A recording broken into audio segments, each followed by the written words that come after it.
Audio Jungle.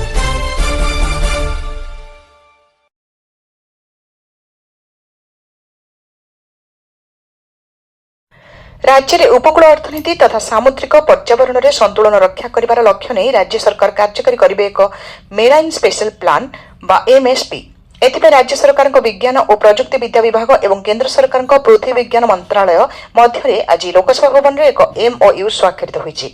मुख्यमंत्री श्री मोहन चरण माझी यह कार्यक्रम में उपस्थित थे। विज्ञान और प्रजुक्ति विभाग अतिरिक्त शासन सचिव श्रीमती पूजा मिश्र और national centre for coastal researcher निर्देशक डॉक्टर आरएस कनकरा यह एमओयू रे स्वाक्षर करथिले। एही अवसर में मुख्यमंत्री श्री माझी कहिसेंति जे एही मेराइन स्पेशल प्लान बा एमएसपी कार्यकारी हेबा द्वारा राज्यर नील अर्थनीति उन्नति हेबा सहित सामुद्रिक पर्यावरण सुरक्षा मध्य होई परिबो। स्थानीय उपकूल अर्थनीतिर उन्नति सहित सामुद्रिक जीवजगत सुरक्षित रहिबे। समन्वित उपकूल और सामुद्रिक योजना कार्यकारी करिबारे एही एमएसपी एक नुआ बेंचमार्क सृष्टि करिबो बोली मुख्यमंत्री एही अवसर में कहिसेंति। सूचनायोग्य जे भारत सरकार और नॉर्वे सरकार मिलित सहयोग में 2019 मसीहा ठारू देश में सस्टेनेबल ओशन प्लानिंग आरंभ करा जायछि। प्रथम पर्यायर एही पुडुचेरी और लाक्षाद्वीप कार्यकारी होईछि। द्वितीय पर्यायर ओडिशा प्रथम राज्य भावे यह कार्यकारी करुछि। ओडिशार उपकूल अर्थनीति एवं सामुद्रिक पर्यावरण सुरक्षा को दृष्टि रखी केन्द्र और राज्य सरकार एही योजना को ओडिशा रे कार्यकारी करबा पई निष्पत्ति नेइछन्ति।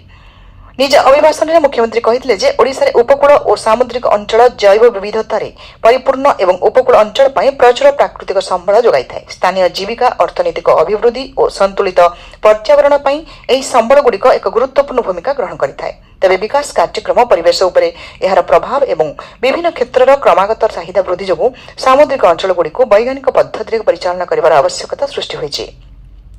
एही मेराइन स्पेशल प्लान बा एमएसपी ए क्षेत्र में एक समय उपयोगी पदक्षेप। यह आम मत्स्य चाष पर्यटन बंदर सामुद्रिक शक्ति आदि विभिन्न क्षेत्र आवश्यकता पूरण करने सहित मेराइन इकोसिस्टम सुरक्षा में सहायक होगा बोली मुख्यमंत्री कहिथिले। मुख्यमंत्री कहिथिले जे गत वर्ष अगस्त मासरे सामुद्रिक पर्यावरण और स्थानीय अर्थनीतिर उन्नति पई बायोटेक्नोलोजी व्यापक प्रयोग करने को OMBRIC Odisha marine biotechnology research and innovation corridor आरंभ कर दैथिला। यह आमर वर्तमान एमएसपी कार्यक्रम को सुदृढ़ करिबो बोली से कहिथिले।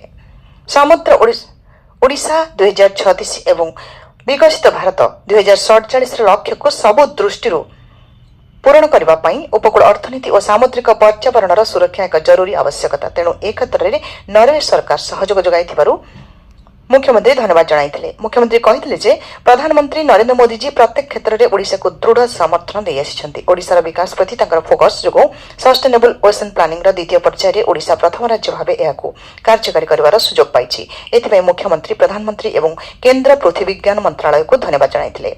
एही कार्यक्रम में निजर मतामत रखी विज्ञान और प्रजुक्ति विद्या मंत्री श्री कृष्णचंद्र पात्र कहिथिले जे केन्द्र पृथ्वी विज्ञान मंत्रालय national centre for coastal research बा एनसीसीआर हेउछि सामुद्रिक गवेषणा रे एक अग्रणी अनुष्ठान। सामुद्रिक जीवजगतर सुरक्षा परिवेश परिवर्तन प्रभाव एवं सामुद्रिक संबलर उन्नत व्यवहार दिगरे एही संस्था गुरुत्वपूर्ण अर्थनैतिक मॉडल प्रस्तुत करिछि। राज्य सरकार विज्ञान और प्रजुक्ति विद्या विभाग एमएसपी र सफलता जोगु समस्त सहयोग जोगाई देबो बोली से कहिथिले।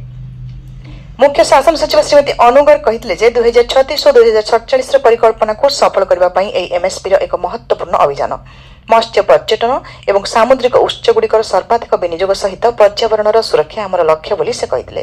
केन्द्र पृथ्वी विज्ञान मंत्रालय सचिव डॉक्टर एम रविचंद्रन कहिथिले जे प्रधानमंत्री विजन 2047 पई देश को समस्त क्षेत्र में अभिवृद्धि हासिल करबा को पड़िबो। ता सहित परिवेश परिवर्तन आह्वान को मध्य मुकाबला करबा को हेबो। आमर ब्लू इकोनॉमी जेपरि सस्टेनेबल दीर्घस्थायी हेबो सेति पई एही एमएसपी सहायक हेबो बोली से मत दैथिले।